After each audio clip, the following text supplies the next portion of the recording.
DJ Sonu Kushwaha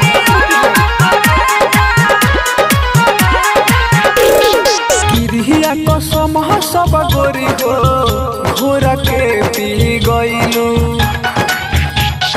गिरिया कसम सब गोरी हो घोर के पी गईलू। और में करे जा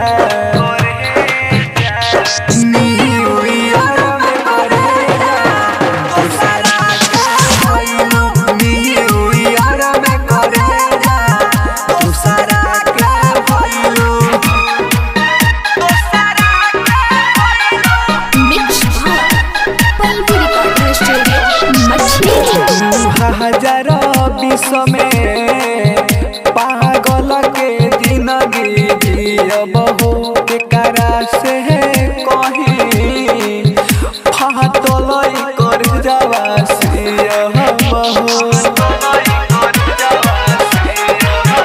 दू हजार बीस में पागल के जिंदगी जियब हो के करा से